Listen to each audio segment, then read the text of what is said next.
Hello, this is Eleanor. Hello, this is Phil. And you're listening to A Dad And his daughter figuring out ADHD Out Loud.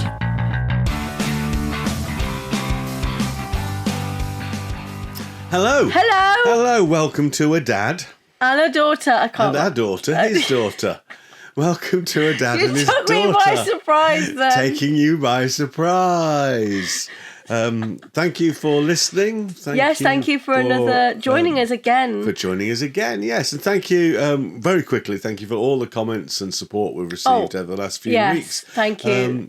Keep following, keep liking. I thought I'd go back to diagnoses. Yeah. Oh, that's a posh, isn't it? Woo! I could have said diagnoses, but diagnoses, right. I think. You do know we all have ADHD, and the complicated words just go. Beep. No, I don't blame that on ADHD. I can do complicated word. I can't. Words. I can't say words. You can't say words. I can say words. But you can say retinitis pigmentosa. Retinitis pigmentosa. That's the one. Yes, I can. Yes, and that's the one I was trying to think of. Anti-disestablishmentarianism. Yeah. I even know what it means as well. I wanted to talk about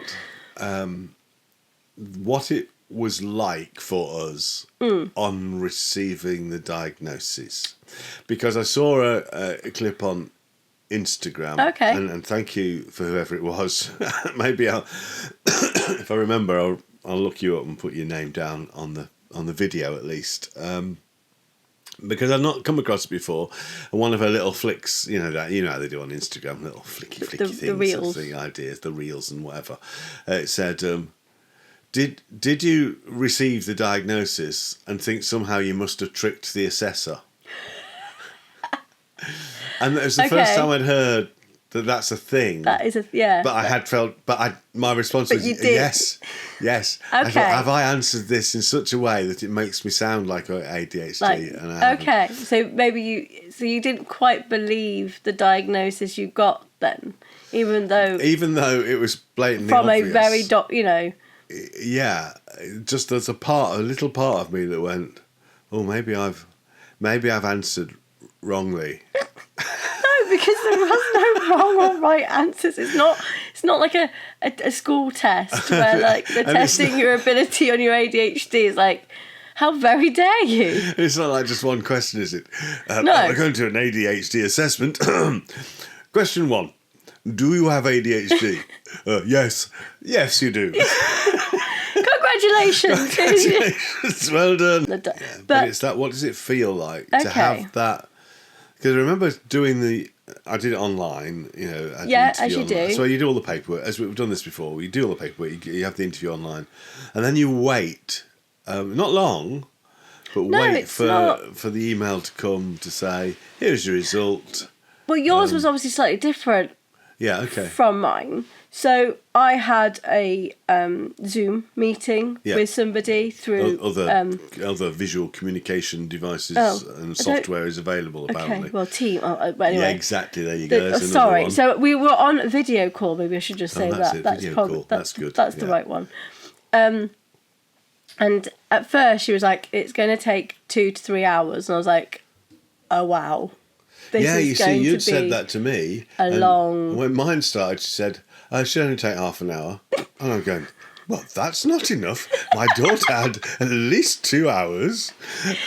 In the end, it was an hour and 40 minutes. Yeah. It's a long half an hour, but it didn't feel that long because obviously they had to go through childhood and lots of extra bits. But how did you feel? When the email or the response came in? It was odd because obviously I was with you guys and I finished the meeting, as in like the questions. She went, I'll be with you back in about 20 minutes. Okay. And I was a bit like, it's going to take her 20 minutes to decide on whether I've got ADHD. Well, it's just to process it properly and make it official. I thought it was too short of a time. Surely it's going to take you a couple of days to unravel as in all I of wasn't that. expecting her to go, right, I'll give you a call back in about 20 minutes and to give you your answer. I'm like, what? Oh, okay. So when she was like, yes, you have combined ADHD, it wasn't a sort of like, no, you're wrong, I can't have. It was more of a, oh, that now makes sense. And everything that I've done through childhood, or how I've been with interacting with people, has not made me it's made me realise that's why. But that scatters in later, that sort of processing your life before, which we'll have a look at. But so when you heard her say the words, I think. Oh no, not I think, because they don't say I think. Evidence suggests, or the evidence shows rather, the evidence shows that you have ADHD combined. Yes, and that was how she said it. And what does you? And I just was like, it was a relief. Right. Of. Oh, okay. I'm not different in a.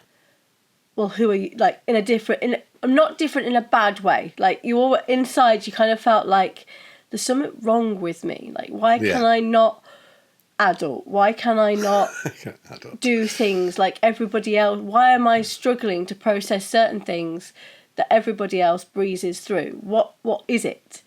And I knew it wasn't my other condition I have, because wouldn't make me feel like that. That's something else entirely. It's a different thing. So when she said it is something, I was like, I knew it. Okay. So Can I just go off on a tangent? Of course. Just on that phrase, adult, know how to adult. What was the phrase used to be to adult? To adult. To adult. Yeah. You see, I struggle with that. Partly because I've always understood that the best way of being an adult is to be as childlike as possible. And so I do struggle with people who say, oh, can you adult? And you come across people who adult all the time, and they've got their life together, and everything's in order, and they're adult. Sorry, if you have got your life together out there. They don't come across as very adult to me. No. They come across... But I think... I always think adult is if you can skip down the street singing a song at the top of your voice and not care what anybody thinks, that sounds like an adult to me. No, that's just you on a good day. Well, that's me on a good day, but that feels more grown up than worrying about that I've got all my ducks in a basket in the eggs in an order in wherever. You want your ducks in a row and your eggs all in one basket. I want more ducks in an egg in a basket. Yeah, in a line. Or my basket's in a line with a big duck in it. Ideally. Anyway, you were saying about being childlike. Being childlike, yeah. It's because inside of me, I am a child. The outside of you're a child as well. No. And that's the bit we're resting, isn't it? Or like inside, so in my head. But everybody knows you when you're actually relaxed and calm and yourself, knows that you're childlike, not a child, childlike, which is the best way of being adult.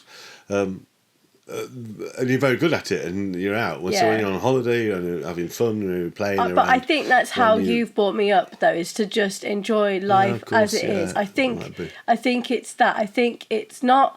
I do take life seriously, but I can have fun with it, and I think it's that. Not an ADHD thing. I think that is generally, you have brought me up to just enjoy life. Yeah. Okay. Good. Yeah. Because I always say, excuse me. I always say, that you to be serious doesn't mean you have to be miserable or boring. And that's the thing. Fun is the most serious thing you can do. And although it's a really good thing that I can live life and enjoy life to the fullest, but in a happy... My brain looks at the adult people and go, I'm not. Yeah. Like, I look at other 38-year-olds and I go... But you look really old.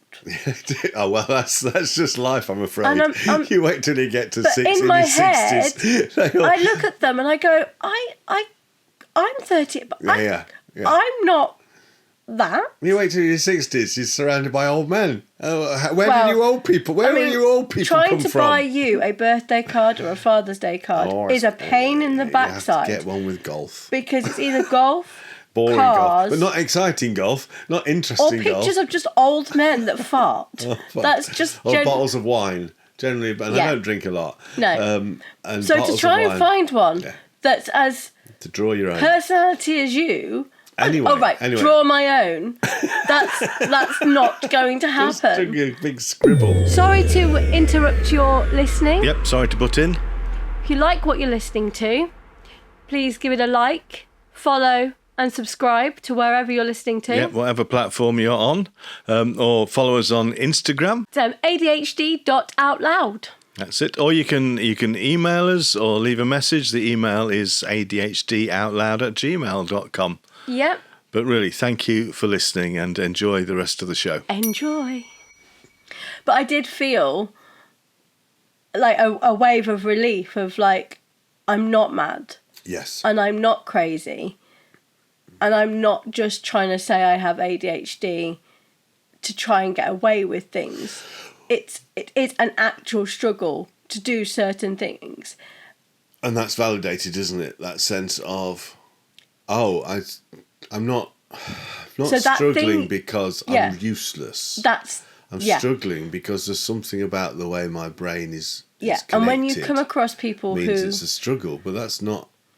Yeah. And when you do come across people who don't have ADHD and you're talking to them and you say, well, I can't do this, their immediate thing is, but what? Why? It's like, because my brain's not processing. Yeah, and that's the gap we're trying to fill, isn't it? That what is that space? And it's sort of like trying to explain to somebody that my brain doesn't work how a 38 or 60 or however old you are, your brain doesn't work to the capacity that it's meant to.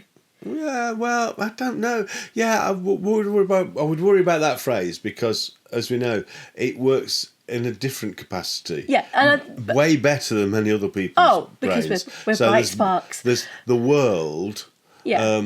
doesn't allow us the then space you to come be across- ourselves because you have to do things in a certain way. Yeah. Given a different universe, then we would be king and queen because the neurodiverse. If the neurodiverse created a world. Yeah. And everybody else had to we'd behave have, like, purple houses. Everybody else had to behave like that. Then they would struggle. Yeah, they were, and that's the problem. Is we as ADHDers don't always fit into. We have ADHD police where we go around people's houses. If it's too tidy, we go and just mess everything up and take everything out of the filing cabinets and put them in piles. Take all their books off the bookshelves and put them in piles. Just reminds, right, keep I'm them in going to go off on a piles. tangent now. There was a thing I saw on social media somewhere that was like, if you were a burglar, what was the one thing you could go into to just inconvenience somebody? What would be the one thing you'd do to inconvenience that one person? Most people go, I'll hide the TV remote. Like it's almost like us as AD, we do that anyway. We do anyway. I don't know where it is. Anyway, we put something down, lost it. Yeah. But no, so having that validation of the reason you process things is because you have ADHD. It's good. Yeah. And it isn't just you kind of messing it up, failing. You're not a failure, which is one thing that got me was that, no, I'm not failing at life and I'm not failing at anything. Yeah. And the reason you struggled all those years in school and stuff is because it was ADHD, undiagnosed, because nobody knew what it was back then. So you're trying to do something with a tool that you don't have, and that's because you're being made to. Where now in school, obviously, if you've got it's like kids saying, on well, why can't I play snooker? Everybody else is really good at snooker. Look at them playing snooker; they're really good. And I know about snooker. I know how the game works. I know the angles. I'm very good at angles and whatever. And you actually find out the reason you're not very good at snooker is because you've got celery and they've got snooker cues. And you're going. So you say snooker, I go dance. Like how does your body move like that? I struggle just sort of like but it's the same sort of thing. Like you see people who are really good at a certain thing. I mean, I was always jealous of you and how good you are. That was a metaphor. I don't like snooker. I can't play snooker. No, I was saying your brain doesn't. It's like you're trying. What you're trying to do with your brain is not possible. You can't do that. No. I can't. I can't pop snooker balls with a stick of celery. No, you can't. No. No, and you and I can't do certain things that the world asks of us because we do not have the toolkit to do that. And that's sometimes difficult for others to understand, I think, because they're going through life and they have their own struggles, and it's just like, yeah, but that's life. Yeah. And it's like, well, okay, you're not actually listening to what I'm saying. Like, it isn't just that it's not just life. I have this thing that, you know, like we said in another episode, we wake up, we're not full of beans. Like, it takes us you have to some time to kind of put the kick into gear. But you know you've got to get up. Place. So you get up, but you're not awake and you're not... I'm going to use that famous phrase that it's becoming our catchphrase, is we'll talk about it in another episode. Whee! But this idea of... And I've read it in a lot of books, and I've seen it in a lot of podcasty type things of people, how to overcome. You know what? You've just used the worst word. I hate. I know. No, let's do it another time, because it's just very quickly. It's that sense of, I'd rather just not play snooker. Don't teach me how to sort of use sellotape to fix my celery stick so that I can do what you want me to. I have a celery stick. Why would I want to play snooker? Stop trying to make me play snooker by overcoming my disability. I know how to fix your ADHD. Yeah. No. Rather, let me celebrate my ADHD and live in your world and do things. Anyway, that's a completely different podcast. I just wanted to come to this thing of that sense of, because you were diagnosed, that as we've said before, that set me off thinking, well, maybe I have it. And immediately, because I've got ADHD, my brain starts saying, don't be so silly. Yeah. Stop making things up. You just want to nick some, as part of the pattern is you want to just you want to get on the bandwagon, you want to pit in. And then other people don't help that, because you sort of confide in people and say... The word, the term ADHD is now trending. Oh, what label do you want? It's like you choose your own label now. You're just you want to just label something. It's like, no. So there's that worry about wanting to jump on that, and then there's sort of a sense of people trying to be encouraging, saying, "No, well, why do you think you've got ADHD? Why would you have that? Why do you think it's and especially because I'm in my early 60s." So when I did the processing, firstly, you send the stuff off, and the fact you get through to the second stage makes you go, okay, then there's clearly they've something. not thrown this out. They haven't just said, oh, grow up, you silly old man. Yeah, it's just old age, get a grip. All of that. So then you go through the process. And then at the end of the interview, she said, I'll give you a confirmation with an email, but it sounds to me like you clearly have ADHD, but it's an inattentive... I've forgotten what she said now because I'm inattentive. It's inattentive type with a hyper something, a tendency towards hyperactivity, and that sort of, just to hear somebody say it, made me just sort of go, okay, I've got something to work with now. I don't know what that means. Oh, it's weird because I sort of going, I don't know what that did you find means, that, but it means so much. Yeah, I was going to say, did you find that nothing changed? Nothing changed at all. But everything changed. And that's what I started to say. Immediately I said to people who I let know straight off, oh, I've just been diagnosed with ADHD. And they say, well, so what? What difference does it make? And within the first week or two, I was saying, oh, it doesn't really make any difference at all. It's just nice to know. Yeah. But since then... as you start to unravel and unpick more on this, and that's what this podcast is doing. Helping, because it's helping you understand it more. As we unravel my past, and it's I am only me because of all my adventures and joys and ups and downs and quirks and people I've met along the way, and how I've interacted with them and how I've dealt with them or not dealt with them or run away from them. Going to hide under a rock from now. them. I'm not here. If they can't see me, I can't see them. No, the other way around. If I can't see them, they can't see me. Do you want to get hide and seek right? Because that's not how you do it. Hide and seek, whatever. When I was at university studying theatre, I hadn't done any of the projects I was supposed to do. Of course not. And I was on my way to the bar, of course. Where else would you be going? It's one of the reasons I don't drink so much now. I was on my way to, and the tutor said, Phil, caught me up. And now, with hindsight, with ADHD hindsight, I understand he was just being very kind and friendly. He stopped me. I said, oh, hello. He said, have you got those assignments? And my response was, I paused. I probably didn't look him in the eye. I paused, looked him in the shoulder, turned and ran. I ran as fast as I could. I just ran away. I just ran. And it was this open space. It wasn't like I ran around the corner, ran to a door. It was out up a hill. Just imagine. Yes, he could see me running up the path, slowly disappearing in the distance. Oh, my word. The distance being the bar. I went to the bar, and then I ran into the bar. And I said, hide in the bar. I said, hide me. And there was a little side room where we used to keep the barrels. So I sat in there and could hear him come in and going, has Phil been in here? Oh, no. But it's just, and now, see, and my whole life is that's a shame to me. But not now. No, because Now, obviously before you would have been like, I ran away from my teacher. But now you know why you ran away from your teacher. It makes more sense. And I think that's the thing is like, it's that, like we have said, it's that validation of it is something.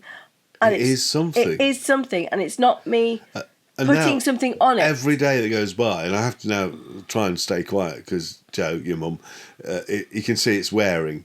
Oh, that's ADHD. Oh, that's because of ADHD. But it does. As the days go by, you go, that's what I'm doing. So, that's why I'm doing it. And again, wow. Yeah. So the reason you'd put the milk in the washing machine. I have never put the milk in the washing machine. I have never put the milk in the washing machine.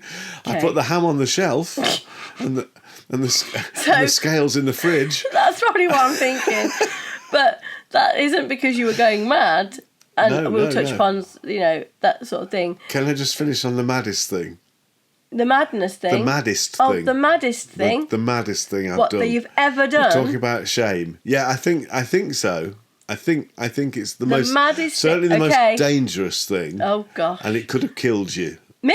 You. And your mum and me. And we'll finish on this. And again, it's the sort of thing you carry with you all through your life going, are you stupid or what? Oh, no. I went to bed at night in the house when we were in Nottingham. Okay. And as usual, I had to turn the gas fire off. So I turned it up to full. Absolutely fully blazing gas fire on all night throughout the night. And when I came down in the morning, the room, it felt like it could burst into flames. It just was. I mean, that's slightly worse than just leaving gas on. Exactly. With no flame. I mean, that's... instead of turning it off, I turned it up full and went to bed. Wow. It's like... Thanks. Are you mad? It's going to burn us alive. It's not my fault. I've got ADHD. Is that like because when you said you had a little bump with the car and you came back with the bonnet? Was just... hey! I've not even thought about that. You've not even thought about when you rang me and my mum up to say that you're coming home with paint, but I've had a bit of an accident. Like I've had a little bump. And you had the car... It was a bit of a bump, but... You had the car towed back home and the bonnet was at a triangle. It was written off, yeah. I just bashed into the back of somebody. But it was the way the way you explained it sounded like it was just a small little bump. It was a bump because it felt like a bump, but it wrecked the car. Anyway, there you go. Thank you for listening. We're going to finish there, but I was just trying to get across this idea of how just that late diagnosis changes perspective on not just who I am, not just who I was in the past, but who I am now, and it just makes. It is really interesting. And it's for now a continuous discovery. So thank you for sharing that journey with us. Yeah, thank you for listening to our madness. If I'm being honest, our madness. We shall now go to the list of things that we said we'd talk about and see what else there is to talk about. Yeah. But thank you for listening. If there's anything you want to. If there's anything you want us to talk and discuss about, drop us a message. Most importantly at the moment, because we're trying to get our algorithms up. Up your algorithms. We're trying to do that. So please, not just like, and the thumbs up is great. Love that. Yeah, that's great. But share and follow if you're on this. I was going to say it's more about sharing, getting it out there, share around, because the likes are great. We love to see that you're all listening, but we need it out there. Thank you. But thank you. Okay. Bye. Bye. Music written by Benjamin Tissot, supplied by bensound.com. Free music for videos. A Dad and His Daughter podcast is a Perfect Little Gentleman production.